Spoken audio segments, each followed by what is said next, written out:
ईशोपनिषद का जो पहला मंत्र है, ठीक है, यहाँ पर इसका उल्लेख आया इस चैप्टर में, तो थोड़ा सा इसको रीड करेंगे। यह है ईशावस्यम इदम सर्वम यत् किंच जगत्याम जगत तेन त्यक्तेन भुंजी था मा गृधः कस्य स्विद्धनम।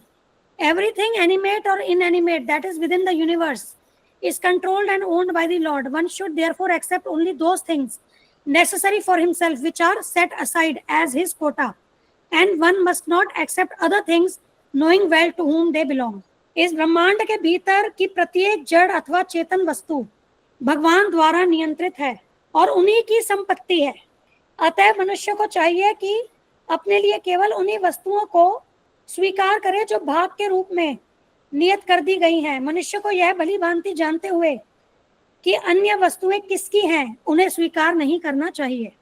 ठीक है, तो यहाँ पर इस श्लोक में बताया जा रहा है कि जो भगवान ने हमारे लिए चीजें नियत की हैं हमें उन्हें ही स्वीकार करना चाहिए और भली भांति हमें यह जान लेना चाहिए कि सभी वस्तुएं जो हैं भगवान की प्रॉपर्टी है। ठीक है, तो हमें बेसिकली इस श्लोक से समझना यह है कि हमें जो भोक्ता का भाव है ना कि हम भोक्ता हैं, वैसा नहीं सोचना चाहिए, वो गलत है।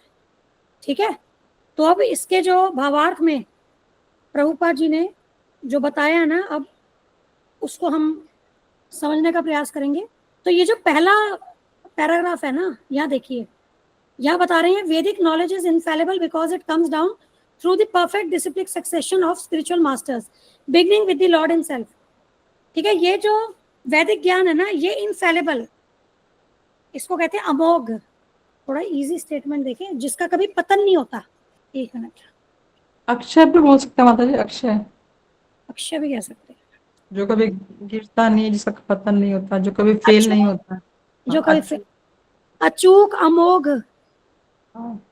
ठीक है, अमोघी इसने बुक में एक्चुअली हिंदी में अमोघ था ना, तो मेरे को समझ नहीं आ रहा था होता क्या है ये मीनिंग। चलो ठीक है, समझ गए ना। अक्षय, अमोघ माता जी, जो जिसका निशाना नहीं चूकता हो। ओके, ठीक है, मतलब परफेक्ट है। बेसिकली यहाँ समझने की क्या बात है, ये जो वैदिक ज्ञान है ना, ये परफेक्ट है, इनफैलिबल, मतलब ये कभी, ये परफेक्ट है, ये गलत नहीं हो सकता। ठीक है, अचूक है, अमोघ है। ठीक है, अब ऐसा क्यों है, ये परफेक्ट क्यों है? क्योंकि ये गुरु शिष्य परंपरा के द्वारा जन जन तक पहुंचता है। ठीक है, और ये जो परंपरा है इसकी शुरुआत कहाँ से होती है? भगवान से। भगवान आदि गुरु हैं। हमने परंपराओं की बात की थी, ध्यान होगा, 4 परंपराएं जो हैं। ठीक है, जो कलयुग के 4 के लिए जो मान्यता प्राप्त 4 परंपराएं, इस पर हम पहले बात कर चुके हैं। Since he spoke the first word of Vedic knowledge, the source of this knowledge is transcendental. ठीक है, तो भगवान ने ये जो वैदिक नॉलेज है, ये वैदिक ज्ञान का पहला शब्द भगवान द्वारा उच्चारित हुआ था, तो इसीलिए इस वैदिक ज्ञान का जो स्रोत है वो क्या है? वो दिव्य है। ठीक है, the word spoken by the Lord are called apaurusheya, which indicates that they are not delivered by any mundane person. अब भगवान द्वारा जो ये उच्चारित शब्द है ना, उन्हें अपौरुषेय कहते हैं। एक्चुअली क्या, ये जो पूरे वेद पुराण है ना, इनको अपौरुषेय कहते हैं। क्यों? क्योंकि ये जो वेद है ये किसी भौतिक पुरुष ने नहीं दिए हैं। अपौरुषेय, ये दिव्य है, ये भगवान से आया है, ये ज्ञान दिव्य है। ठीक है, क्योंकि अगर कोई भौतिक पुरुष देगा इस ज्ञान को तो क्या होगा? वो अमोघ नहीं हो सकता ना, इनफैलिबल नहीं हो सकता, क्योंकि उसमें फिर क्या होगा? उसमें त्रुटियां होगी, उसमें गलतियां होगी। लेकिन यदि वो ज्ञान डायरेक्टली भगवान से आ रहा है तो वो जो है उसमें कोई भौतिक मलिनता नहीं होगी उस ज्ञान में। वो दिव्य है, वो प्योर है, वो परफेक्ट है।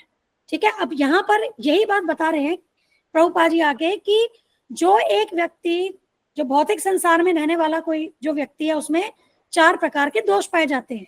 इस पर भी हम बात कर चुके हैं कि क्या है। A living being who lives in the mundane world has 4 defects. He is certain to commit mistakes. He is subject to illusion. He has propensity to cheat others. His senses are imperfect. अब ये जो details है ना, ये 4 प्रकार के जो दोष है, ये श्री चैतन्य चैतामृत में आया है। ठीक है, वहां से ये रेफरेंस है, मतलब इन सबका वैदिक सोर्स है, तो इसका वैदिक सोर्स है श्री चैतन्य चैतामृत में। संसार में जो जीव रहते हैं उनमें 4 प्रकार के दोष पाए जाते हैं। पहला, वह निश्चित रूप से त्रुटि करता है। यहाँ देखिए क्या लिखा हुआ है, he is certain to commit mistakes. ऐसा नहीं लिखा ही कमिट्स मिस्टेक्स, नहीं, ही सर्टन मतलब निश्चित रूप से, गलती तो वो करेगा ही करेगा। सेकंड, वह मोहग्रस्त होता है। थर्ड, उसमें दूसरों को धोखा देने की प्रवृत्ति पाई जाती है। और चौथा, उसकी इंद्रियां अपूर्ण है। इस पे वेद सारथी में वीडियो है, डिटेल्स में देख लेना, एग्जाम्पल्स के साथ है। और थोड़ा बहुत हमने पहले भी चर्चा की है, जिनको याद होगा, जिन्होंने वो क्लासेस ज्वाइन की। अदरवाइज वेद सारथी में जो वीडियो है वहां से देख लेना। तो ये 4 प्रकार की त्रुटियां होती है। तो अब अगर कोई व्यक्ति जो अपूर्ण है, जिसमें त्रुटियां हैं, अगर वो ज्ञान प्रदान करने का प्रयास करे तो वो ज्ञान पूर्ण रूप से शुद्ध नहीं हो सकता, है ना। No one with these 4 imperfections can deliver perfect knowledge. The Vedas are not produced by such an imperfect creature. Vedic knowledge was originally imparted by the Lord into the heart of Brahma, the first created living being. And Brahma, in his turn, disseminated this knowledge to his sons and disciples who have handed it down through history. ठीक है। तो अगर कोई भौतिक व्यक्ति ज्ञान देने का प्रयास करेगा तो वो ज्ञान पूर्ण रूप से परफेक्ट नहीं हो सकता, उसमें कुछ ना कुछ अपूर्णता रह जाएगी। परंतु ये जो वैदिक ज्ञान है ये तो भगवान द्वारा दिया गया है और इसीलिए इसमें कोई त्रुटि नहीं है। यह ज्ञान अपौरुषेय है और ये ज्ञान भगवान ने सबसे पहले ब्रह्मा जी के हृदय में प्रदान किया था। और ब्रह्मा जी कौन है? प्रथम सृजित जीव। देखो हर एक ब्रह्मांड जो होते हैं ना, देखो अनंत कोटि ब्रह्मांड है, उनको ब्रह्मांड क्यों कहते हैं? क्योंकि उनकी जो रचना है ना वो ब्रह्मा जी के द्वारा होती है। सेकेंडरी क्रिएटर वो क्या है? Secondary creator. प्राइमरी क्रिएटर तो भगवान है, लेकिन वे ब्रह्मा जी को वो नॉलेज देते हैं।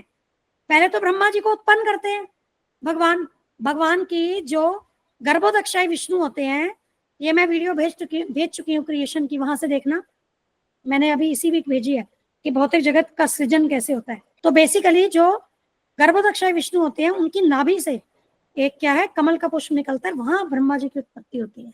विष्णु जी की नाभि से ब्रह्मा जी उत्पन्न होते हैं। ठीक है। अब ब्रह्मा जी का क्या प्रयोजन है, मतलब उनके अस्तित्व का या उनके एग्जिस्टेंस का प्रयोजन क्या है कि उनको ब्रह्मांड की रचना करनी है। अब वो पूरी जो नॉलेज है ना, भगवान ब्रह्मा जी को हार्ट टू हार्ट ट्रांसफर, वो ब्रह्मा जी को हार्ट में ट्रांसफर करते हैं। कैसे? परमात्मा रूप में। ठीक है। अब हमारे हृदय में भगवान परमात्मा रूप में, ऐसे ब्रह्मा जी के हृदय में भगवान परमात्मा रूप में, हर जीव के हृदय में भगवान परमात्मा रूप में है। तो विद इन हार्ट वो ब्रह्मा जी को ज्ञान प्रदान करते हैं। ठीक है। तो पहले जो सृजित जीव हैं वे ब्रह्मा जी हैं और वे इन फिर ब्रह्मांडों की संपूर्ण रचना करते हैं। इसीलिए इनको ब्रह्मांडों को क्या ब्रह्मांड कहते हैं, ब्रह्मा। और वो अंडे के शेप का कहते हैं, तो इसलिए ब्रह्मांड। ठीक है। और फिर ब्रह्मा जी इस ज्ञान को आगे अपने पुत्रों को, अपने शिष्यों को देते हैं और इस प्रकार से क्या है, आगे ज्ञान पहुंचता है। ठीक है, लोगों तक पहुंचता है और ये अनादिकाल से चलता आ रहा है। ठीक है। अब आगे देखिए, since the Lord is Purnam, all perfect, there is no possibility of his being subjected to the laws of material nature which he controls. However, both the living entities and inanimate objects are controlled by the laws of nature and ultimately by the Lord's potency. The Ishopanishad is the part of Yajurved and consequently it contains information concerning the proprietorship of all things existing within the universe. जो भगवान है, भगवान पूर्ण है, सभी प्रकार से भगवान पूर्ण है। ठीक है।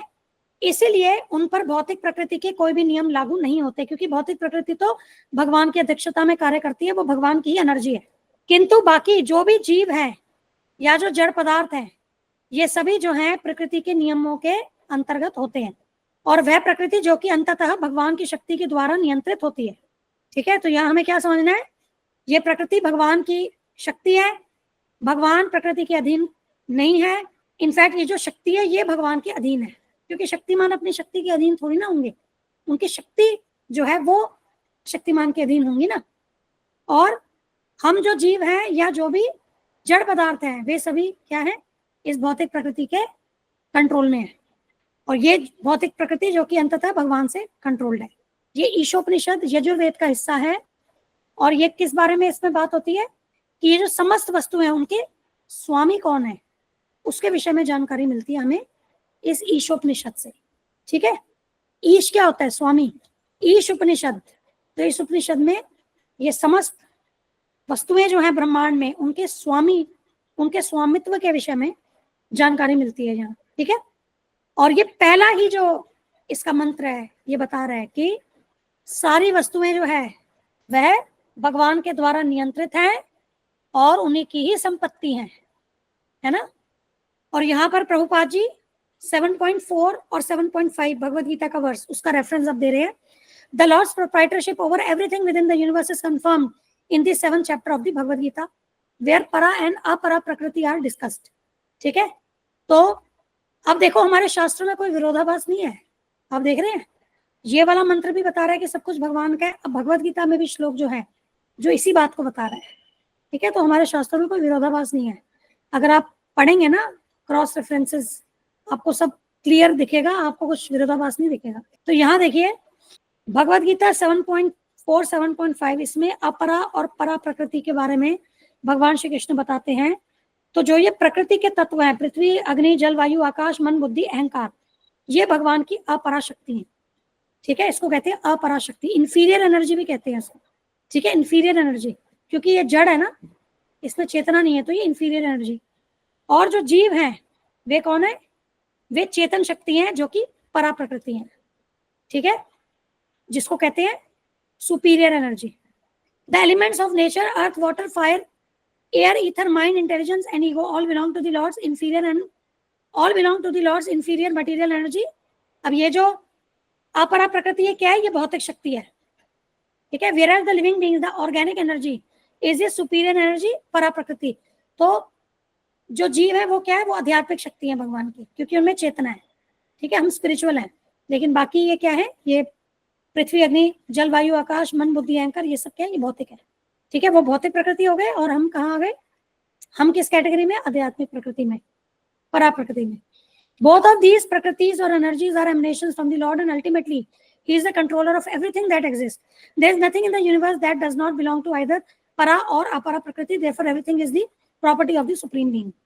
अब ये दोनों ही प्रकृतियां या शक्तियां भगवान से ही उद्भूत हैं। ठीक है, तो यहाँ पर जो भी इन ब्रह्मांडों में जो भी चीज, जो भी वस्तु विद्यमान है, सबके नियंता भगवान ही है। और ये सभी वस्तुएं या तो परा के अंतर्गत होंगी या अपरा के अंतर्गत होंगी। इसीलिए ये प्रत्येक वस्तुएं, प्रत्येक, चाहे जड़ हो चाहे चेतन जीव हो, सभी जो है परम पुरुष भगवान श्री कृष्ण की संपत्ति है। ठीक है, we are all property of the supreme being Lord Shri Krishna.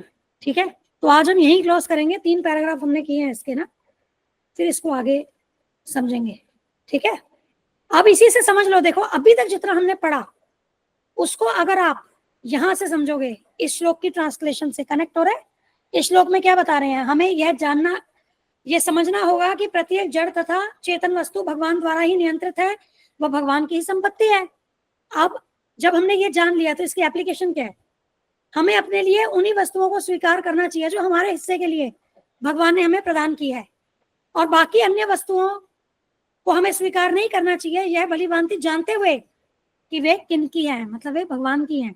है ना, तो हमें जो जिन लोगों को अति संग्रह करने की आदत होती है या दूसरे का भी हिस्सा मार लेने की आदत होती है, तो उन्हें ये समझना होगा, अगर मान लीजिए कि कोई वस्तु भगवान ने किसी और के हिस्से में दी है तो हमें उससे वो चीज छीननी नहीं है। तो हमारी प्रवृत्ति ऐसी नहीं होनी चाहिए कि हम उस व्यक्ति से उस वस्तु को छीन लें, वो गलत है। तो सबको अपने अपने कर्मों के अनुसार उनके कोटा में, उनके हिस्से में जो भी प्रदान किया गया है, सबको, अब कहते हैं ना जी और जीने दो, तो बेसिकली ये उससे भी आप रिलेट कर सकते हो। आप तो स्वयं भी आराम से जिए और दूसरे को भी जीने दें। अब उसमें चाहे वो मनुष्य हो, चाहे वो किसी और योनि का प्राणी, योनि का जीव भी हो, सभी प्राणियों के लिए हमें ये चीज समझनी है। ठीक है, तो आगे और एग्जाम्पल से यहाँ प्रभुपाद जी ने बताया है, इसको हम डिटेल में फिर कल करेंगे। अब कल भी हम क्लास कर सकते हैं अगर आप सब अवेलेबल हैं तो, अदरवाइज फिर हम मंडे को। माता जी मैं आ जाऊंगी कल। ठीक है, तो भूमिका आप आ जाओगे बेटा। सुमन माता जी आप? माता जी मेरा तो 50-50 रहेगा, मैं सुबह ही बता पाऊंगी कि हम ठीक है, रात कोई में बात लेट नाइट में मैसेज कर दूंगी। No problem. ठीक है, तो इसको हम कल कंटिन्यू करेंगे। देखते हैं जितने लोग अगर कम होंगे तो हम फिर कोई बात नहीं, फिर हम इसको टेकअप नहीं करेंगे, फिर मंडे को करेंगे। तो कल एक बार देखते हैं, रख तो लेते हैं क्लास, फिर कल का कल देख लेंगे। ठीक है, तो अब किसी का प्रश्न? नो माता जी। ठीक है, इसी को कहते हैं अंडरस्टैंडिंग। देखो हम कहते हैं ना डिस्कवर, अंडरस्टैंड, अप्लाई, तो बेसिकली भावार्थ पोर्शन जो प्रभुपाद जी ने दिया ना, वो उस श्लोक की अंडरस्टैंडिंग है। अब उसको कनेक्ट करके उसमें देखिए कि क्या एप्लीकेशंस है, और प्रभुपाद जी ने यहाँ एप्लीकेशन और अंडरस्टैंडिंग दोनों आप देखेंगे तो कंबाइंड आपको भावार्थ में मिलेगा।